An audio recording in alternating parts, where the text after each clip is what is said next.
Assalamualaikum. Hai, nama saya Ed Colby. Baru-baru ini seorang individu telah menghina, mengaibkan dan mencerca negara kita Malaysia tentang beberapa isu termasuk berkaitan kehilangan pesawat MH370.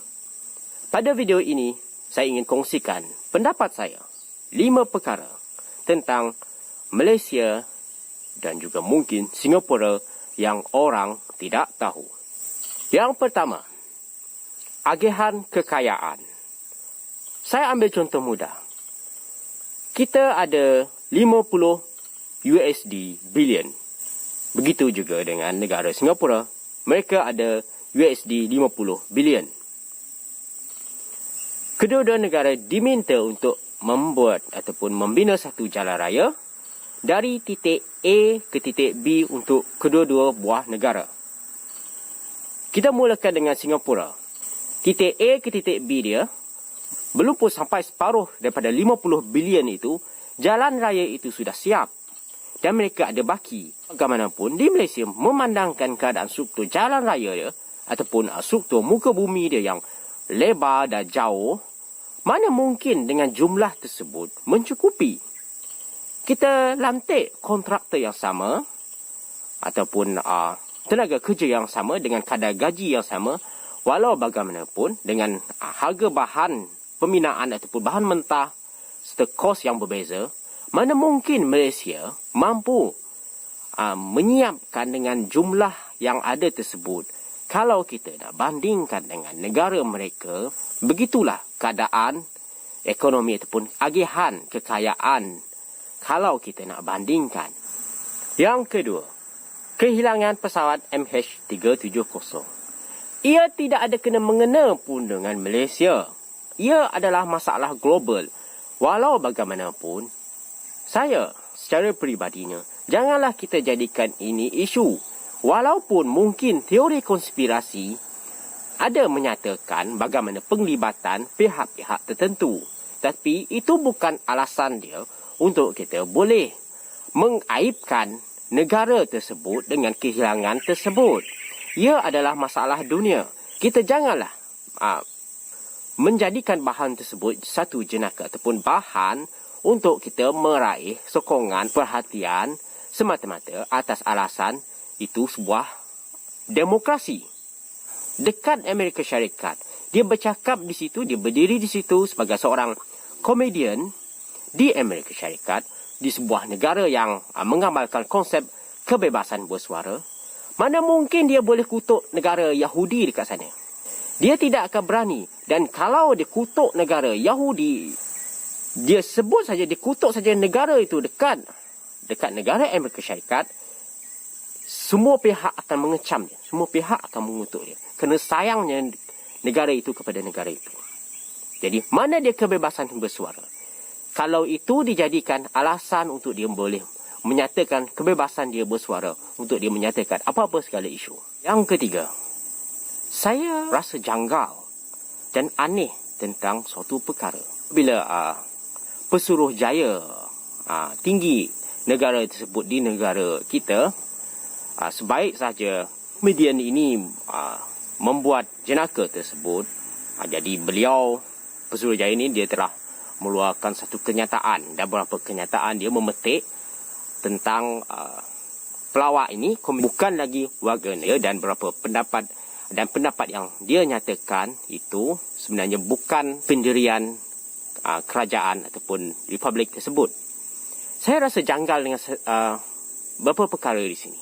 Dia sangat risaukan tentang kenyataan itu. Walaupun pada masa sama, dia menegaskan dia bukan lagi warga Singapura. Ya, saya faham. Kerana dia ada menyebut dia daripada Singapura, ataupun komedian ini berasal daripada Singapura. Kenapa?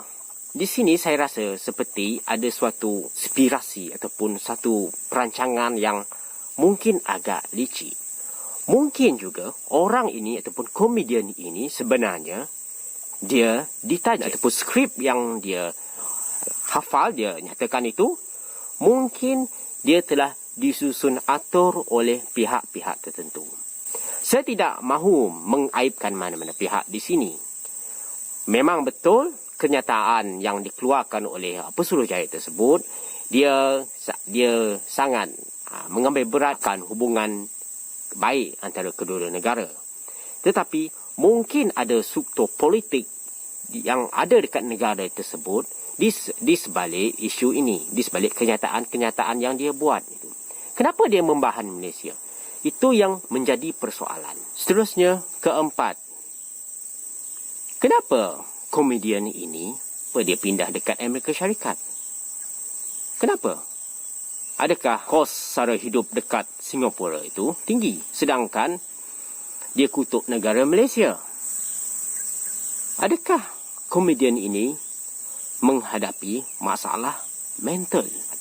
Kita anggaplah komedian ini sebenarnya menghadapi satu masalah ataupun tekanan hidup.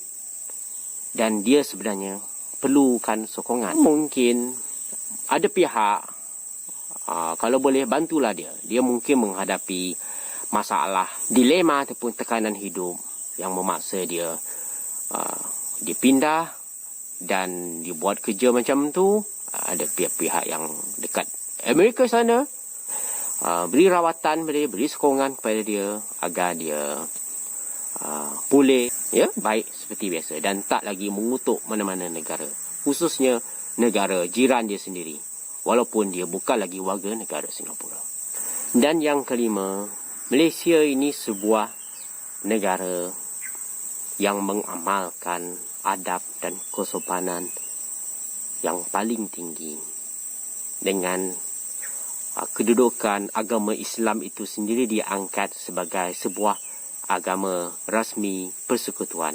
Jadi apa saja yang rakyat Malaysia lakukan, semuanya tertakluk kepada terma-terma dan keterbatasan negara-negara luar.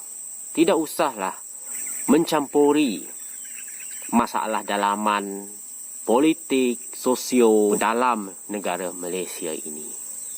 Biarkanlah Malaysia dengan pemimpin mereka yang silih berganti mentadbir negara ini. Selagi mana pegangan yang utuh dan kukuh dipegang, itulah negara Malaysia.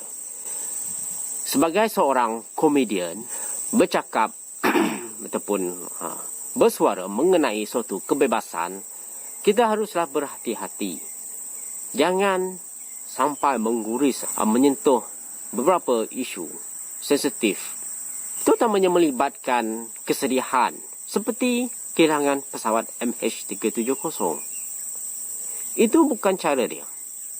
Jadi sebagai komedian, kenalah bertanggungjawab, kenalah menjadi memainkan peranan untuk mencipta suatu suasana yang menghiburkan, tetapi memberi hikmah ataupun pengajaran dan peringatan, ataupun mungkin menarik perhatian untuk orang melakukan kebaikan. Alangkah itu lebih baik daripada kita mencaci, kita mencerca benda yang tidak menguntungkan diri kita sendiri. Itulah saja perkongsian dan pendapat saya. Terima kasih kerana menonton. Jangan lupa untuk like, subscribe channel @Kolbi. Bantulah saya. Assalamualaikum.